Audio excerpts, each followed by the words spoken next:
find out the stories behind the songs from your favorite artists. Like, oh, I fell on my guitar and that made a cool sound. Should we make that a song? On Debatable with Mark Goodman and Alan Light.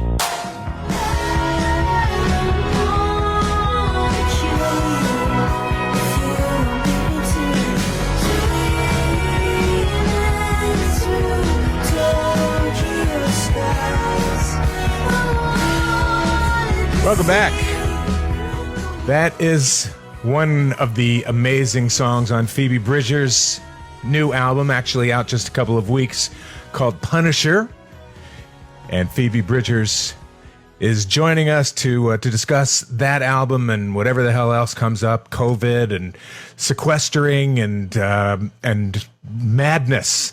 Phoebe Bridgers, hi, welcome to the show.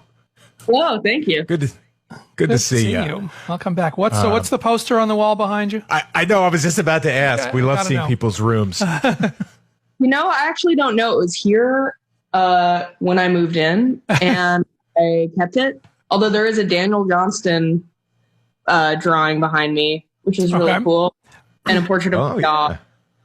Yeah, it's a poster of somebody on a guitar rocking out. But all right, we'll just leave it to the gods. How are you, Phoebe? How's it been? How's it been, Being stuck inside and all that. That's the question of the century. It is.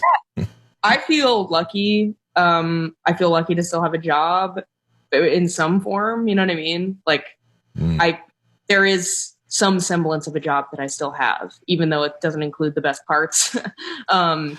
It's cool to be busy with something, and I have like outdoor space. I feel lucky, honestly. But yeah, I mean, it's psychologically challenging, definitely. In terms of having the record come out, in the midst of all of this, what were, did you have the timing discussions? Did you debate holding off? Wait until things clear up? Did you feel like we got to go full speed ahead now more than ever? What was in your mind in the run up to getting this thing out? Yeah, I don't think I really questioned it at all, putting it out still, just because my sanity when it comes to the next record will be impeded if I hold on to this one until I'm bored of it. You know what I mean? Like, I want people. You were ready. It was time. Yeah, I wish the lag in music was less wide between making something and putting it out and showing it to people. Like, I want to be able to have a communal experience with people as much as possible. I think my nightmare is having a record, sitting on it for 5 years, and then people hearing it for the first time, and I'm sick of it already. There's in the interviews that I've seen and the stories about you that I've seen, and this is just something that's hitting me now. You seem to fight boredom. You were very afraid of things like getting boring.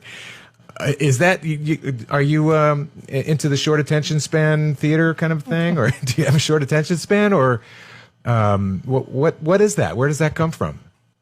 I think beyond short attention span, it's like, I'm obsessed with this psychological thing where if you take the same walk every day, you only have one memory about it at a certain point. Like, you can't discern which day. That's something special I like about tour.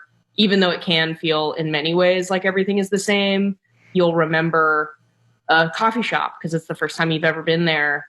And it's a way to kind of catalog your memories. And I think if I do the same thing over and over, I can't discern what's what, and I start getting in my head even more. Another nightmare for me is to make music that people like and then try to repeat it try to do it again. Be like, well, I just need to get back. I want to be a band that always makes a next step. You know what I mean? Well, how do you deal with that then when you're on tour?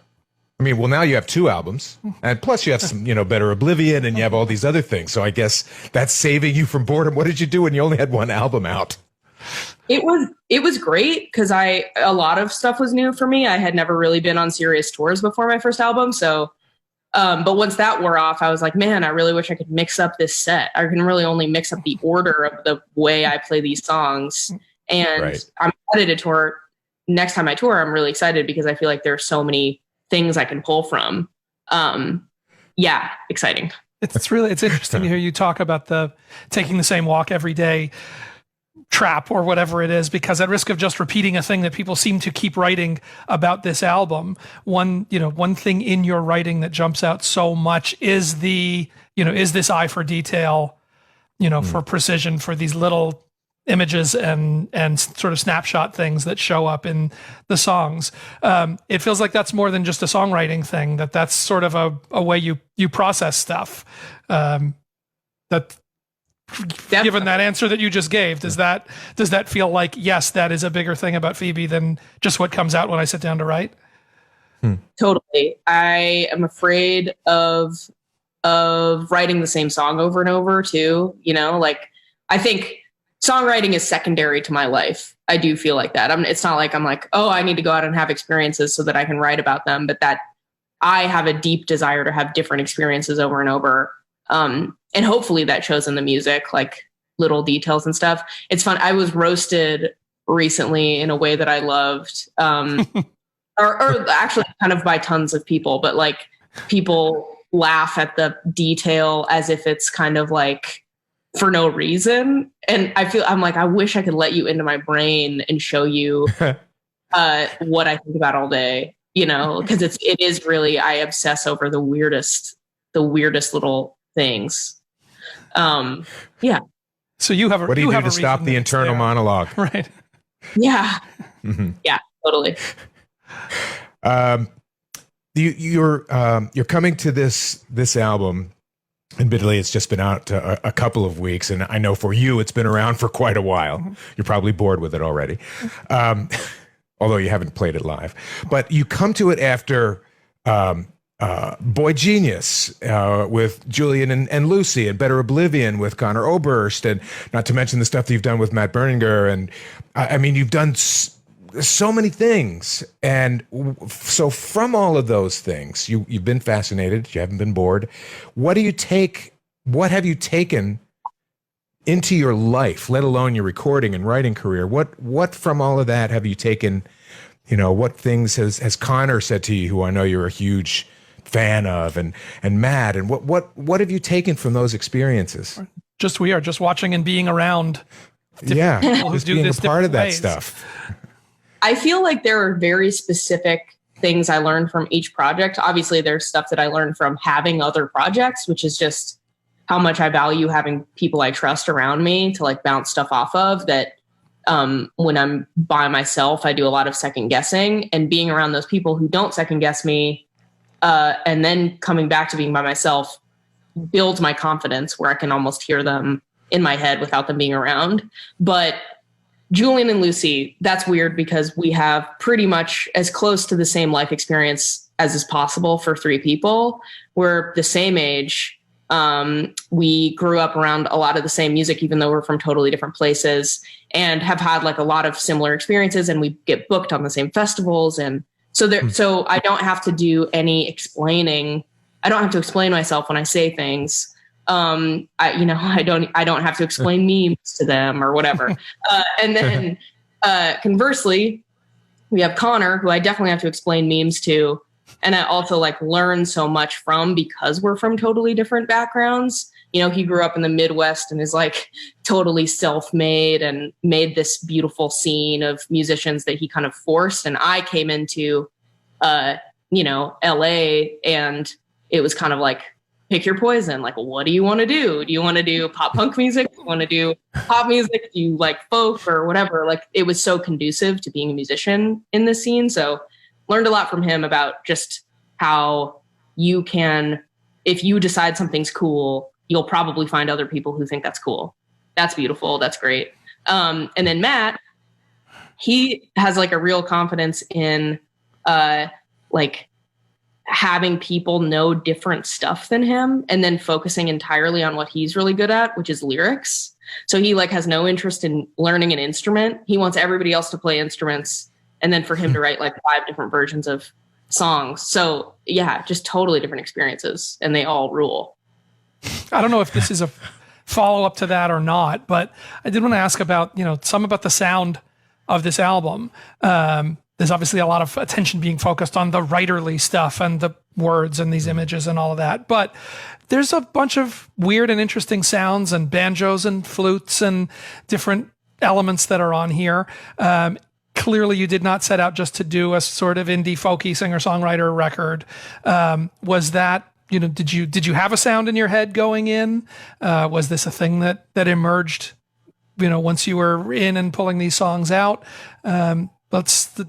Just that part of it, the sound and feel of it. Where did this come from? Well, it comes a lot from Tony and Ethan, the co-producers, where when we made the first album, I was kind of kicking and screaming the whole time about how I wanted an indie folk record.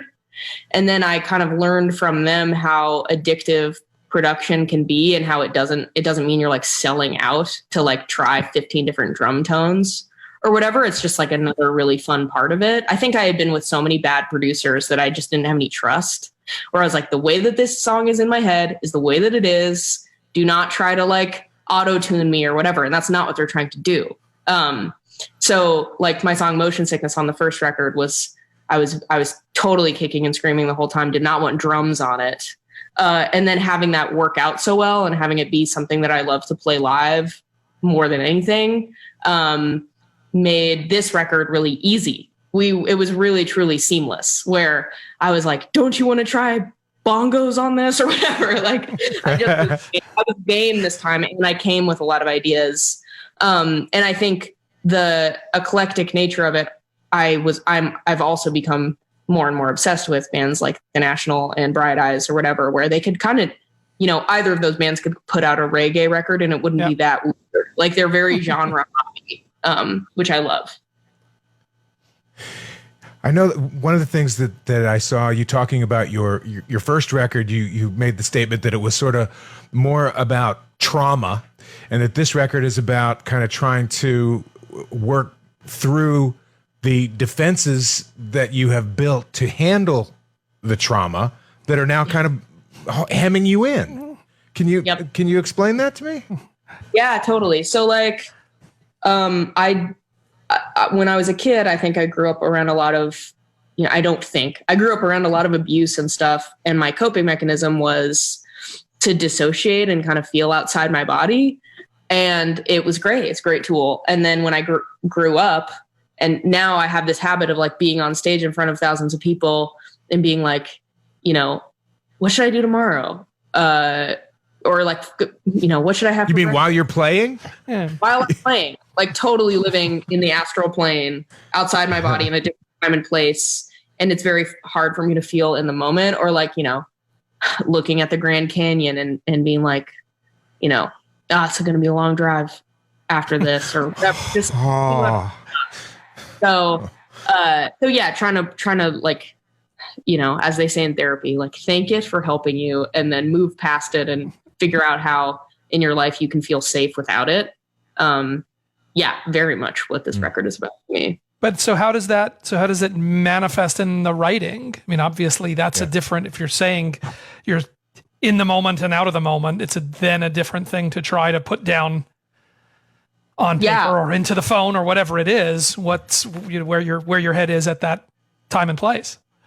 Well, it's like, I think a lot of the first record is about me actively trying to escape things. And I'm writing about how I need to get out of my head and escape. Like the funeral song is about death, and the killer song is about OCD, and Motion Sickness is about being obsessed with someone who's really hurting you. And how do I get out of this? How do I get out of it?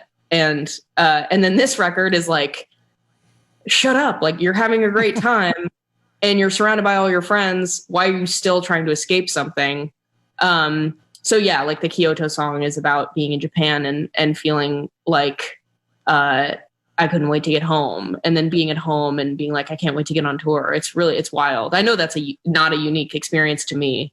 The tour conundrum, especially because also fans have a habit of feeling like, fans who don't play music are like, why would you ever complain about tour? And you're like, well, the venue shower has like weird, gross stuff on the floor, and right, yes, weird mold. Yeah.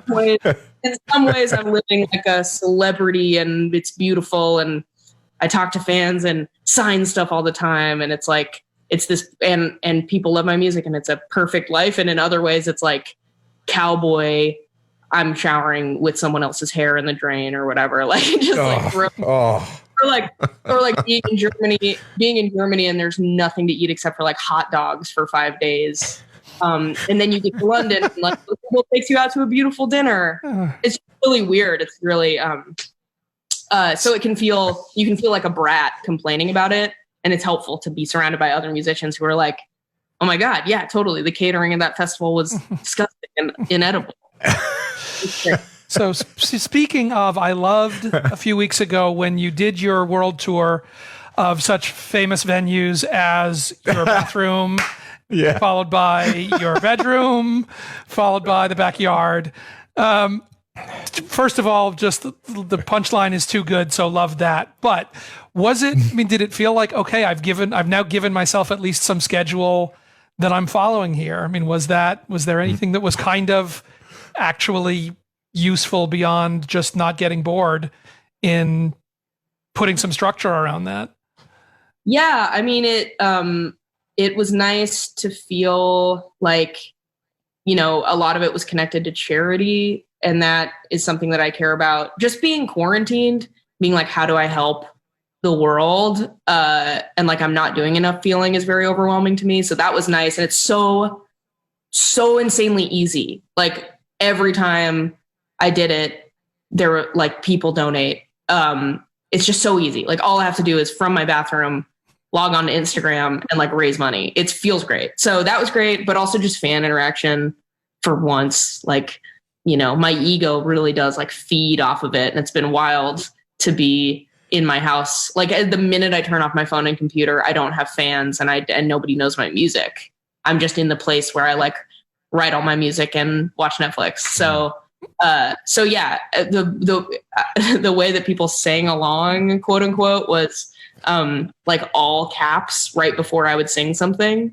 Like, so the whole chat would just be like the lyrics I'm about to sing, which is helpful. Great. Have to work quite as hard to remember the new stuff. Yeah.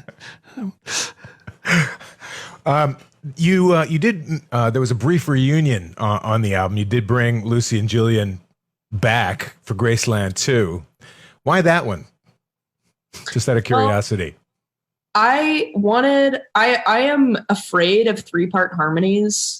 They can sound, if you do them too much, it's almost like they're not special, And so I really heard it on that song.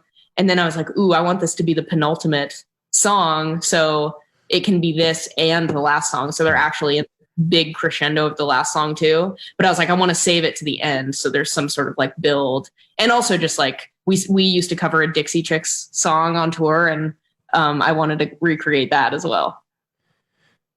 Sounds great. Worked. Great. So at risk of, it's a cliche, knowing that it's a stupid question, we've been looking at, it's midpoint of the year and everybody's doing their best albums of the year so far. And everybody's, we're 6 months in, what have we seen? And we just did this a few days ago and looking at the lists that are out there and the names that keep coming up on these lists, notably, there's, a bunch of women on these lists. There's the Fiona record. There's your record. There's the Haim record. And it's not a question of like now women are making better records, but does it feel like there is a different, there's a different place, there's a different acceptance, there's maybe a different visibility around some of these artists, maybe than when the first record came out 3 years ago? Does it feel like you're coming into an environment that's changed at all? Does it feel that there's the big New Yorker profile for you? There's all the attention that Fiona got. I mean, I've known Fiona forever. She didn't get this kind of attention for the last few records. And now there's a bigger spotlight around a number of these artists. Is that seem significant? Yeah, I mean, I think it is significant. I think that there's kind of a wild perception, or like, I think the world takes a really long time to catch up. Obviously, like it hasn't it hasn't caught up. Like there is nothing revolutionary about like 5 white women. And if I see another article that's like, check out these women in music, and it's literally me and Snail Mail and Soccer Mommy and Haim, I'm like, what is missing here? Like this is it's so wild. It's almost like people want points for like discovering something that's existed forever, and it's not even the tip of the iceberg. Like I just it feels nice, I guess. Like I have only really been touring in a significant way to like people who already knew my music for like 3 years now. So I can't tell how much it's changed from like 10 years ago or whatever, but you know, I think it hopefully the conversation opens up a little bit further because yeah, it's a little bit exhausting. We've been talking with a lot of different artists about this idea. There's all different approaches that people are now taking to try and attempt some form of concert, some form of, we can't be live, but we can almost be live. Does that appeal to you? I was just reading today about this thing that's happening in London, a VR, a virtual reality concert in Brixton at the O2, where people are, I guess they're going to be wearing like goggles, and it's going to be a totally 360 experience. Now, maybe that's not available to you right now. Maybe it is. Parking lot concerts, drive-ins, anything aside from just a straight up you sitting on the couch playing a guitar on a live stream. Does any of that appeal to you? I know you did your living room, bedroom, bathroom tour, but beyond that. It really does. Like, I mean, I have a thing this weekend on Twitch with Zach Fox that I'm really excited about, and I'm going to play some songs. And it's gotten to the point where my 2 buddies of mine who are in my band and I have like, because I'm by myself, we've kind of like congealed our quarantine. So now we can like play music together, which feels great. So finally that's feeling safe. But I feel like the thing in the back of my head always is like sports and mainstream artists are going to mess this up before I do. Like someone will have a better idea, someone will have a bad idea, and I get to kind of just watch. Because indie music doesn't have that much to lose. Like obviously it's been heartbreaking for everybody in venues and whatever. And whenever it opens up will be great. But I think a lot of the bigger companies are struggling more because they're so used to such a big influx of cash from live performance or sports. So I'm just kind of like, I'm going to wait for somebody to have a great idea. And everybody's like, this is great. And nobody's canceled and nobody's dead. Then I'll counts as a win. Yeah. Nobody cancels and nobody's dead. Yes. Yes, I can do it. Yeah, exactly. Wow. I have a tweet here from, I'm going to pass on, from Sam in Pittsburgh, who says, congrats on the new one. All killer, no filler. Punisher released on the same day as Lamb of God. 2 of the best records of the year. Yes, your growing audience includes Lamb of God fans. Lamb of God fans. Damn. That's pretty awesome. And then saying, big question, you can, if there's just an off the top of the head, who do you consider your contemporaries, mentors, competition, etc.? I didn't hear about your competition. We're not trying to start any beef, but I feel like they're this thing, you know, like I definitely heard that Fiona Apple record and was like, damn, how do I do this? And will I transcend this astral plane into the next one? So yeah, I love hearing things that I feel competitive about. Like, it's like a gentle competitiveness. There's this woman, Arlo Parks, who I've like really been loving. It's like the guitar tones are very indie, and it's almost like a lot of it is very like relaxing. But then she'll fight with this like brutal lyric. And I'm like, that's exactly what I want to be doing with my music. But yeah, I love that feeling of like, man, someone got to it before me. Right.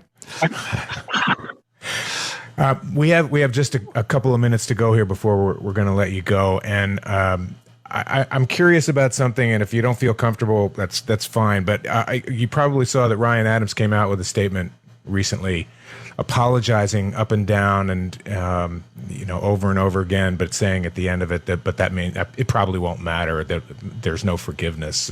What did you make of that comment, his apology? Well, he didn't apologize to anyone I know or me. So I don't. Yeah, I mean, it doesn't matter. It's not an apology. So yeah, I don't really care. He can do his thing. But yeah, there are some people I think who would have liked an apology. Mm-hmm.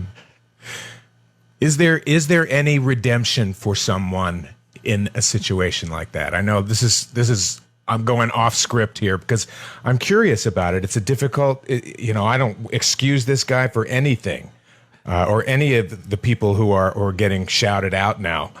But what happens? How do you go forward? Well, I don't know. I think that question often falls in the lap of people who have to do the forgiving. And like, I can forgive people for myself, but I kind of don't care what happens on like in the grand scheme of things to people like that, because there's limited conversational space, and there are, like so many people who deserve that space more than Ryan, and more than people who have this is like minimum accountability. So maybe I'd be impressed if it came earlier, or if I wasn't blocked on all social media, and that, he didn't say all types of other stuff. But I'm not impressed. And there's just better music and better things to worry about than hypothetical cancel culture music from someone canceled. It just, I don't know. I'm really excited by like what's coming out right now. And it just feels like a weird distraction or something. Just the last thing I got to ask, because we've been asking all songwriters this during this time. We're hearing, we could talk to songwriters who are like, I can't stop writing right now. I'm at home and I have the time and there's so much I want to say. And we have people who are like, I cannot focus. I'm so far away from sitting down and doing that. Where on that spectrum do you find yourself right now? I'm definitely somewhere in the middle. I am a very deliberate songwriter. So it takes me forever to come up with anything I like. I think right at the beginning, I was like, oh my gosh, amazing. I get to write all the time. And then there was like a 3-month break. And then I think finally I'm writing again, but it's nice to not have any deadlines, like it's for whatever. I don't know what band it's for. I don't know what it's for. That feels great. It feels great not to be on script, Is there stuff that you're working on with anybody now that you don't know what's going to happen with it, but you're working on some stuff that may appear? Not really. I think towards the end of the year, it'd be great to like get out of town and be somewhere else, but I kind of have no idea what that means yet. I like kind of the lackadaisical nature of like, nobody has to do anything. Nobody's on deadline. So I don't know, maybe I'll have like 5 new bands or something by the end of the year. Let us hope. I wouldn't be surprised, Phoebe, at this point. Phoebe Bridgers, thank you so much. Thanks for walking us through all this stuff. It really is a pleasure, and this record is just so fucking great. I nonstop listening to it. I can't even really. It's great. Congratulations. Yeah, congratulations. Thanks. Yeah, nice to see you. Really appreciate it. We'll see. Take care, Phoebe. Be well. Talk to you soon. Stay safe. Wash your hands. Don't touch your face. You too. Bye. All right. Phoebe Bridgers. What a pleasure to talk to Phoebe. She's fascinating. What a great record. Damn. If you haven't heard it yet, you've heard a song or two, but if you haven't heard the whole thing, you haven't heard it. You got to go.